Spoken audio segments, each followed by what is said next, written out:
Welcome guys, we're here today with Wolcen. We're going to have some gear updates, and our friend Cam and Miz actually helped us quite a bit with a bit of resource and a bit of the upgrades of the gears. So what I'll go through with you guys is my theory crafting with the adjustments and the improvement of the gears. So I'm really looking for the heavy armor for the pretty much the whole set. That will give me more resistance. I have a really good pants, but my chest is currently offensive and the belt is offensive. So the helmet's okay. The boots, I can definitely get a better boots. So the difference between these boots and these boots is only 200, and my one has movement speed and also has a ton of resistance. So I think I'll still go with the boots I have. And after that, if you look into the gloves, this gloves has HP, 2 resistance and a bit of ferocity, which is not a big factor, but this one is not great. Material damage, toughness and material resistance. If you look at this one, it does have the reduction, it has wisdom, has critical chance, and our resist. I think it's better this one. Then yeah, I don't need the material damage. I mean, I can use it, but it's not a big factor. This is a bruiser chest, which I won't be using right now. So let's look at my resistance. I'm actually at pretty low resistance for the physical actually. What happens if I put this one? Yeah, this actually is higher. Because you actually have material and physical. Oh, sorry, material and elemental. Now let's look at those. The helmets won't change much. And is health regen any good? And resource regen is usually useful when you have the willpower regeneration perked in with the sockets of gems for the support too. And with the resource regen that way, you actually get the more resource. Here I have one similar with willpower regen, and that was useful because of that. So here we don't have that, but we have a bit of line into attacks, we have a few things. Let's look at those. Our resistance, max my health, casting speed score, Okuna. Ooh, interesting. It's fire to attacks. This one has fire to spells. So I'm trying to compare if I can get a better. So our resistance, willpower, force shield, I think this is a better one. Yeah, this is definitely better than my existing one, if you look at the two. So this one has better health, resistance, and Okuna damage, which we do some of that. Also fire damage to attack can help. This one only has resistance and, force shield, which we don't need that. So that's upgrade.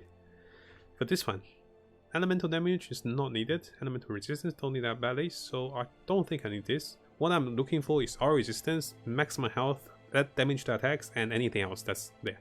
Notice we're using the steel ring, which give us the critical damage base. Here we have the 29%, here we have the 30%. That's really good. You want the steel ring with a higher base. This one only has 12%. That's not that great. Let's put those in. Don't need those. Those are the ones that's retired. And well, I will be looking for more upgrades now, but to summarize, the chest armor usually and the helmet, we want the highest resistance as possible. So here I have the 620. Here, those just for the damage, because I think I'm tanky enough. But if I want more resistance, I'll get a heavy chest, which I had one prepared earlier. Oh, this one's really heavy on HP. What is the one I prepared earlier? I'll try to show you guys. Oh, so messy. Yeah, this one's I had earlier, 798. Our friend Cam also have a 1000 resistance chest, which is very fancy. So this one, surprisingly enough, give us a lot of resistance. 51 plus the other ones is really good. The rest of the stats are not great. So this is support 2. I'm going for support 3 here. Let's roll that. Let's get a socket in. This will give us, not this one. Where is it? This is the one right here. This is the transfer time one. So you wish to harness. And after that, I'll show you guys what I'll be rolling for the weapon as well. It's okay. There has got a 1150 resist. Oh, that's lovely. Love to see that. So notice that I'm currently using a sword because I can still use a sword, and having a trial I can still cast my mark of impurity automatically. But if I don't have the trial, what I'll do is I get a better resistance or like a better stats with the belt, but I will be using a dagger here. So the sword allows me to just get the better stats. Cam also shared this one with me, really powerful with the critical damage, helmet chances, and 3 different flat weapon damage. It's superbly nice, but if you happen to have material damage added on this weapon, that's actually really good, because material damage added on the weapon will multiply the ones with the socket as well, which is really good for us. So what I'm going to do is I need to adjust this weapon so my whole spell setup is actually properly adjusted. Currently my burn to spell is too high because this one has fire, right? Awkwardly this one has fire to spells. So I have to roll this into something else. Oh, I don't really want to roll it though. It's so good. Oh, how am I going to do with the spells? I want critical damage on the spells though. It's a triple one. I need to think. It's gets a little too good. What can I do? I mean, I can go for the Bleeding Edge for damage. Instead of going for my source of damage from my spells, I can go for Bleeding Edge for damage. I can do that. So here we're going to adjust the kind of combinations. We'll go for Bleeding Edge. So let's look at the debuffs on the Bleeding Edge here. Currently we have... I have a lot of burn chances, so I don't need to perk this one. I don't need to convert force into burn. So this one, this actually criticals. So also capture my hammer, this cast step on. No, don't need that. Increase damage, more power cost, don't need that. Element damage, radius, average damage, critical chance score, cast delays, okay. Okay, go for this. So there says even hyper weapon is full attack, not spell, I know. For now I think we'll go for the bleeding edge damage. So I'm actually perking a few things. I have burn and status. I have burn here with the spell. I have burn weakness. So what am I looking for? I don't have my shock anymore. Damn. Which one is the ring? Fire to attacks. Which part have fire to spells? Oh, this one has fire to spells. That's right. I was wondering where the fire to spells is coming from. Yeah, I kind of want to lose this one, but do I have a better one? No, I don't, right? I can try to craft one. Catalyst. That was a triple. Actually, no, it's not a triple rock. Wait, the catalyst. I don't even have any catalyst, do I? I do have one here. Not great. Should I roll for it? No, it's only 125. Level's too low. I can use what I have for now, but I won't get all my 7 elements. That's the problem. So I can get toxic with my dudes. So my golems actually apply toxic for me. Actually, yeah, that's right. We apply toxic and lightning with my golems. That's the plan. So, toxic so high though. Why toxic so high? Toxic lightning, yeah, toxic's gonna be guaranteed here. Oh, can I get the bleeding now? Let's give it a try. Socket 1. Force damage is not the highest. We can try one more. Currently, force damage is still lower. Need to make it work, force damage. The critical chance is already up there, so this is not updated. The force damage is already up there. So rent full red. You need to cast it around. Yeah, I need a bit of adjustment for the inventory for sure, and the storage. Hey there, Maz, welcome.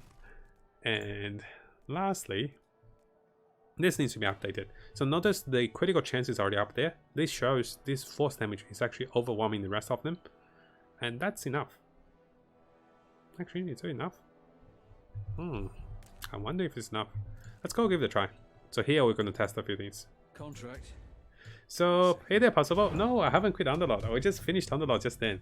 We played Underlord. We just finished the Underlord stream. That's why we're playing a bit of Wolcen. Let's have a look at my... Oh. Back so fast, I can't even tell. So, I'm here to see if I quit often enough. Yeah, we do quit very often. Yeah, there we go. That's all I wanted to see.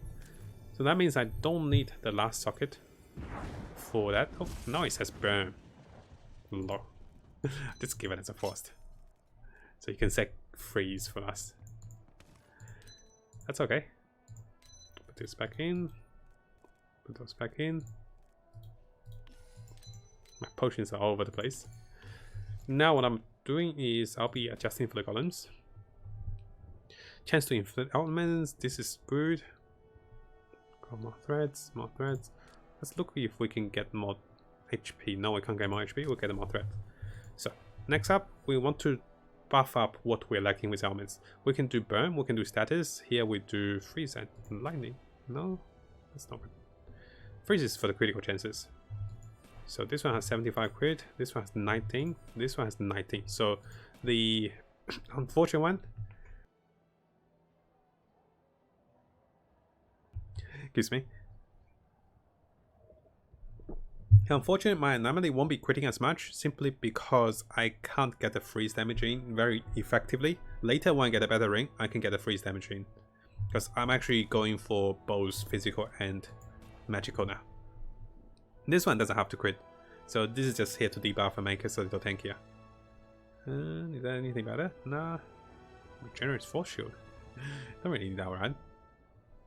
Skill drag action. Hey. Can go for longer skill drag action.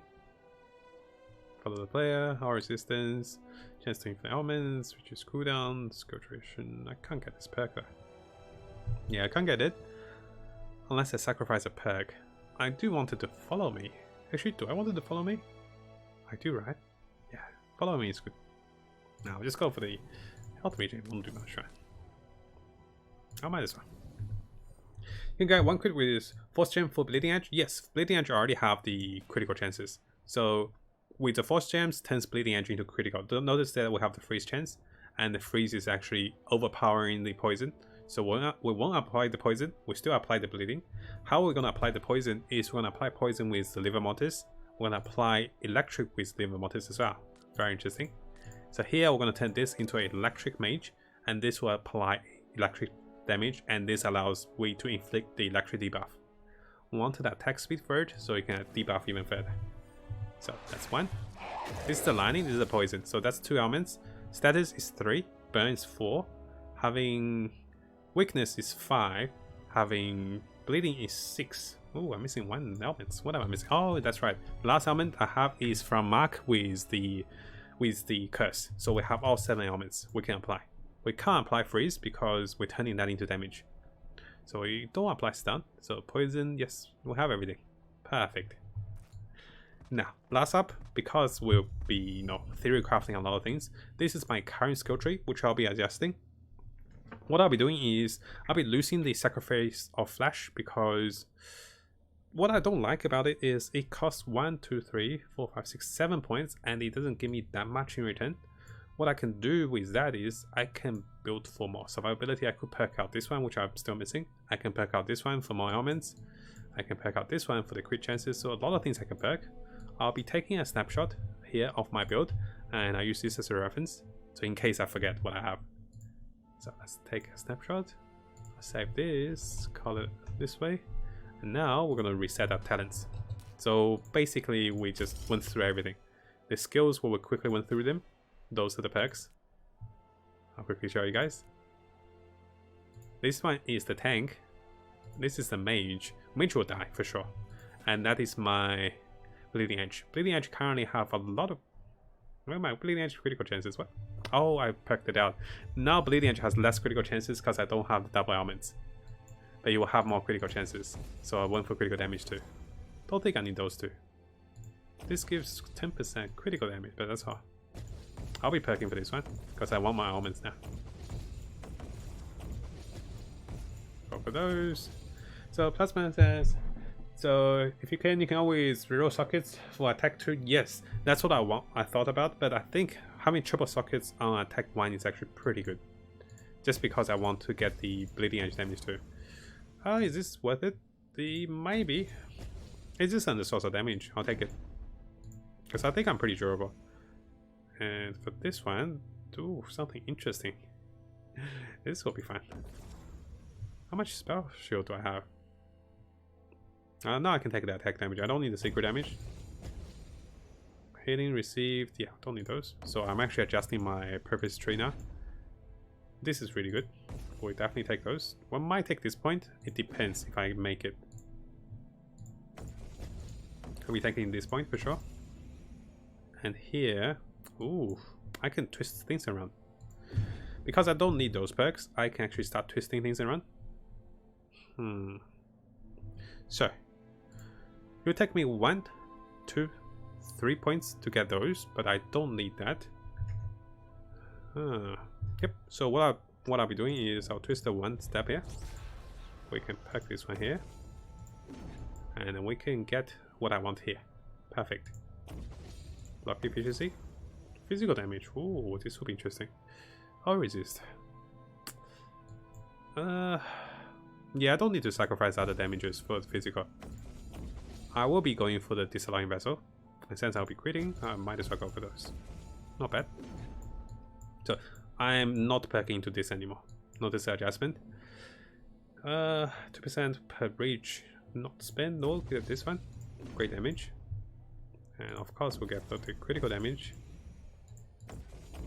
Actually, I'm gonna run out of points, then have to reset everything. So after that, we'll be going here. Because we have globe explosion, we'll be picking up globes. We'll be perking through here for more resistance when we pick up globes. After that, I prefer resistance. Resistance or that? So if I go for resistance, I actually have to spend 1 extra point. Because I want to get to here. Ooh. Let's count. 1, 2, 3. And that's actually quicker. I do lose out on a lot of resistance though. Let's have a look. 1, 2, 3. I don't want to perk into regeneration for sure. Is there anything else that's worth it that I want to go over here? The rage is not bad. But I don't mind to be a mage here, so I don't desperately need the rage. Is there a Discord where someone can give me some feedback on the build? Let me know what you have, my friend. And hey there, so you can see, if you passive block, does it count as taking damage when receiving from rages? I do believe. I believe it is. When you block, you still get this perk. You still get the rage. I don't think that's a lot of rage again, so let's count. 1, 2, 3, 4, 5, 6, 7, 8, 9, 10, 11, 12, 13, 14, 15. So what if 18% resistance is actually pretty good. I don't need the health regen. I already have a block efficiency here. Do I? I do, right? That is the point of block efficiency. No, I did not get one. So I'm gonna perk here for now. Let's see what my block efficiency is. It's not gonna be great. 17. So I don't need a 20% block efficiency. That's what I meant. Because I just need to block with anything. Here we come here. We don't need the block chances. We just want the weakness. Come over here, which is an essential part of the damage. I don't even need this perk. This gives me about 3000 HP or 5000 HP. I think my HP is pretty legit. So I spared 2 points. Let me check my previous file. Let's see what we could have more. Let's see. Almond critical chance is not bad. So this one, if I crit with almonds, I also does crits, but not a big factor. I could go for those two, yes. I can go for this one. What I can also do is I can pick up force shield, and I can come over here for the force shield increased damage. But do I have enough force shield? Only 5000, so not enough to make it worth. Shadow Fury is really good for double damage. It's worth it. Over here, right? Yeah, I thought about this, but I think I might just have a little too much spell on the hand to get the most efficiency out of it, and it will take me 1, 2, 3, 4, 5, 6, 7. It will take at least 5 more levels. So force shield from globes is not that great unless I get this as well, because if I can get this one, I reduce damage taken when my force shield is up, and I always have maximum force shield. But to get those two, I'm missing 1 point, and that's okay. We can deal with that. I think this is the best result damage. Can go for just the critical damage, but not worth it. This is not bad. I like to get a little bonus damage here and there. I think this is a multiplier. So 1% damage for each nearby enemies. We do at least 5 to 10% more damage. This may be the best one. We can go for the critical damage here. That moment you go to the shopping center, you're like, I only have $1. What do I spend? Do I spend on the HP? Do I spend additional damage? Let's go for rage count kills. That could help. But I don't need the highest rage though, because I don't have the frenzy blow. If I have frenzy blow, I'll definitely perk into the additional rage. Let's go for base damage. Not 5%, 10% is not bad. Okay, here we go. We're all perked out. This is a 7 element hybrid golem mage with bleeding edge for the last resort. Not because I love bleeding edge, it's just that this gives us everything. And yeah, it's pretty interesting. So what we're gonna do is we're gonna cut this recording for now, and we're gonna make a second recording of displaying what we have here. And if you guys like this build, or if I find it interesting, after that I'll make a guide with this explaining the theory crafting and everything. Itemization is not perfect, but the skills compensate for that because my golems can debuff enemies. Thank you for watching this short recording, guys.